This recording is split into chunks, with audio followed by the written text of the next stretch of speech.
Ugh, my Hindu family told me not to go to church. What do I do?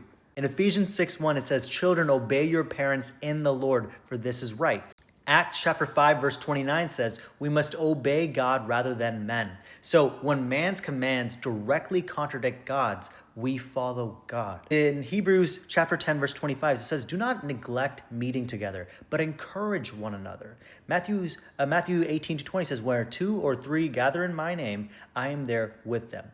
Church is where we grow, heal, and get accountability and receive strength as well amongst the body of believers. In 1 Corinthians 12, it talks about each member of the church being a part of the body of Christ. Can the eyes live apart from the flesh? Can the eyes live apart from the hands? No, you cannot. We all have a purpose in the body of Christ, and the body of Christ is at the church. We cannot live apart from this community that God has given us. When we try to be solo Christians and live life on our own, we allow the devil to come in and attack us. But we remember that we are sheep and we have a shepherd, and the shepherd is leading not just one sheep, he's leading the 99. He's leading the whole flock. In the story, Jesus even says that the shepherd left the 99 to find the one, but the one has to come back to the 99, right? He didn't leave just the 99 to go whatever. He was bringing them back.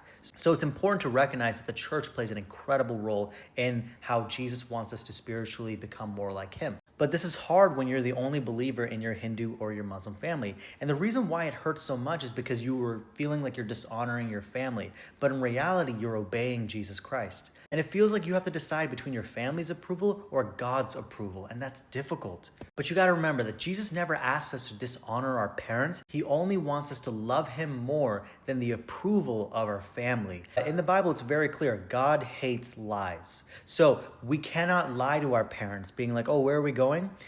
We tell them we're going to church if we're going to church, right? We don't say we're going to go study with friends and then go to church. No, be honest with your family about where you're going.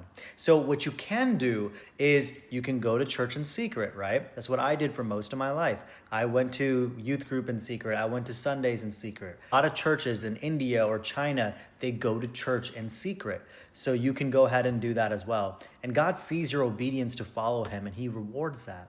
So, and then you can stay in contact with mature believers. Find Christians who can disciple you, older Christians. Pray boldly for God to send Christians in your own neighborhood so that you can be friends with them and that you can read the Bible and study together. And here are a couple things that you can do so that you can go to church. Number one, ask God to soften your parents' hearts so they can let you go to church, right? Just pray for that. Number two, ask God to bring the church to you. And number three, ask God for wisdom how to handle the situation with your family.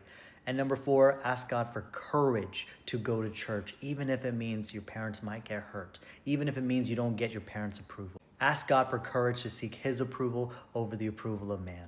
And when your family tells you not to go to church, what do?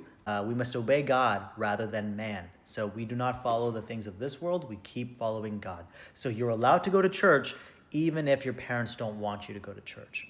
And so I hope that this helps you today, and please like and subscribe and share this with someone. And if you're the only Christian in your Hindu or your Muslim family, join the Discord community so you can have fellowship and Bible studies with believers from all across the world. God bless you, my friend.